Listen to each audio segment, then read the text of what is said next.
ரொம்ப கஷ்டமாக இருக்குது. விஜயகாந்த் அவர்களை பற்றி பேசணும்னு சொன்னால் எவ்வளோ இருக்குது. முக்கியமாக அவருடைய அந்த நட்புக்கு இலக்கணம் விஜயகாந்த். அவரோட ஒரு வாட்டி பழகிட்டா வாழ்க்கை பூரா அந்த மறக்கவே முடியாது. அவருடைய அன்புக்கு எல்லாருமே அடிமையாகிடுவாங்க. அதனால்தான் அவருக்கு அத்தனை நண்பர்கள் அவருக்காக உயிரையே கொடுக்க ரெடியா இருக்காங்க. நண்பர்கள் மேலேயும் அவர் கோபப்படுவார், அரசியல்வாதிகள் மீதையும் அவர் கோபப்படுவார், ஏன் ஊடகம் இந்த மாதிரியும் கோபப்படுவார். ஆனா யாருக்கும் அவங்க மேல கோபம் வராது.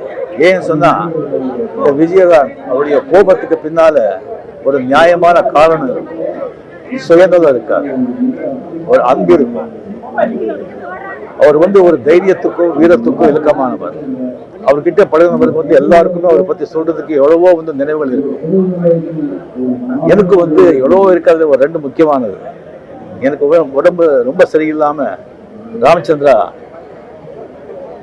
மெடிக்கல் ஹாஸ்பிட்டல நான் சுயநலம் இல்லாம அங்க இருக்கும்போது நிறைய பேர், மீடியா, ரசிகர்கள், மக்கள் எல்லாருமே அங்க ரொம்ப தொந்தரவா இருந்தது, கண்ட்ரோலே பண்ண முடியல. அப்போ விஜயகாந்த் அங்க ஒரு 5 நிமிஷத்துல அது என்ன பண்ணாலும் தெரியாது, எல்லாரையும் அங்கிருந்து சொல்லி கிளியர் பண்ணி வீட்டில் என் ரூம் பக்கத்துலயே எங்க ரூம் போடுங்க, யார் வராங்க நான் பார்க்கலாம், நான் பார்த்துக்கிறேன் அண்ணன்னு சொன்னாங்க. அது குடும்பத்தார்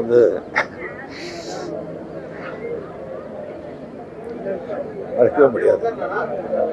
அதே மாதிரி ஒரு வாட்டி சிங்கப்பூர், மலேசியா இந்த ஷோக்கான நடிகர் சங்கம் இந்த ஷோக்காக போகும்போது மலேசியாவில் எல்லாம் முடிச்சுட்டு வரும்போது நான் எல்லாம் பஸ்ஸில் ஏறிட்டாங்க.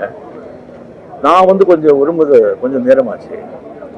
ரசிகர்கள் எல்லாமே ரொம்ப சூழ்ந்துட்டாங்க, மீடியா எல்லாமே வரவே முடியல. ஒரு 5 நிமிஷம் திண்டாடுறேன். அந்த பவுன்சர்ஸ் எல்லாம் இருக்காங்க, யாரும் ஒன்றும் பண்ண முடியல. அவர் பஸ்ல பார்த்துட்டு இருக்காரு. அப்படியே இறங்கி வந்தார், இந்த டவல் போட்டு ஒரு 2 நிமிஷத்துல எல்லாரையும் ஒரு அடிச்சு விரட்டி அப்படியே ஒரு பாதியாக்கிட்டாங்க. அப்படியே பாதியாக்கி அப்படியே பூ மாதிரி கொண்டு உட்கார வச்சு, உங்களுக்கு ஒன்றும் இல்லையே, நீங்க சொந்தமா இருக்கீங்களே, ஒன்றாகலையேன்னு கேட்டாங்க. அந்த மாதிரி ஒரு ஆளு கடைசி நாட்கள் அவர் பார்க்கும்போது ரொம்ப கஷ்டமா இருக்கு. கேப்டன் அவருக்கு பொருத்தமான பேரு. 71 பால், அவ்வளவுதான். பல பவுண்டரிஸ், பல சிக்ஸர்ஸ், நூற்றுக்கணக்கான இடங்களை குவித்து மக்களை மகிழ வச்சு விக்கெட்டை எழுந்துட்டு இந்த உலகங்கிற ஃபீல்டை விட்டு போயிட்டார். வாழ்ந்தவர் கோடி, மறைந்தவர் கோடி, மக்கள் மனதில் யார்? விஜயகாந்த் போன்றோம்.